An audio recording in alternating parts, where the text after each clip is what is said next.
Hello viewers, welcome to my channel. আজকে কিন্তু আপনাদের জন্য আমি ভেটকি মাছের ঝালের রেসিপি নিয়ে চলে এসেছি।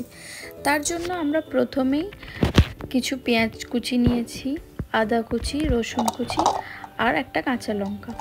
এই সমস্ত কিছু একটা মিক্সার গ্রাইন্ডারের মধ্যে দিয়ে গোটা জিরেও দিচ্ছি। গোটা জিরে দিয়ে আমি এটাকে কিন্তু ব্লেন্ড করে নিলাম। এবার আমি মাছটাকে ম্যারিনেট করব। তার মধ্যে একটু হলুদ গুঁড়ো আর নুন গুঁড়ো দিয়ে ভালো করে মিক্স করে আমি ম্যারিনেট করে নিয়েছি। এবার আমি ফ্রাইং প্যানের মধ্যে সরষের তেল দিচ্ছি।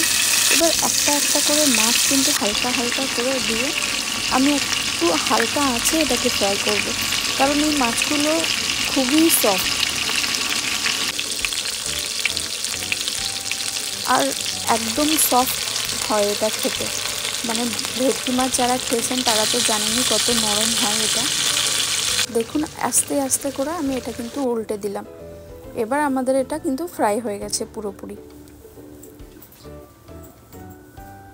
এবার আমরা যে তেলটুকু বেঁচেছিল ওর মধ্যেই যে আমরা মশলাটা তৈরি করেছি ওই মশলাটা ঢেলে দিলাম।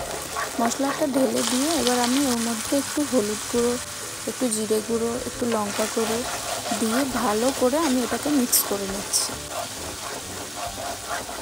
মশলাটা ভালো করে কিন্তু কষাতে হবে, আর এইভাবে একবার বানিয়ে খেয়ে দেখবেন, এত সুস্বাদু হবে।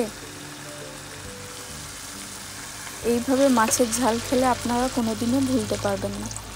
কষানো হয়ে গেছে, মাছগুলো দিয়ে আমি ওর মধ্যে কিন্তু জল দিয়ে দিলাম। এমনি দেখতে কত সুন্দর লাগছে। এটা যখন কুক হয়ে যাবে একদম দারুণ খেতে হবে। এভাবে কিন্তু 5 থেকে 7 মিনিট ফুটিয়ে নিলেই আমাদের মাছ রান্নাটা কিন্তু হয়ে যাবে। ভেটকি মাছ খুবই সফট, খুব জলদি কুক হয়ে যায়। তার জন্য আপনাদেরকে আমি খুব ইজি আর একটা ইউনিক রেসিপি শেয়ার করলাম।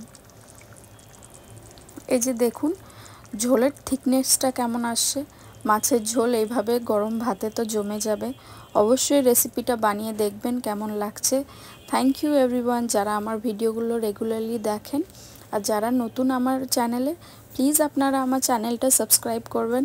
Thank you everyone.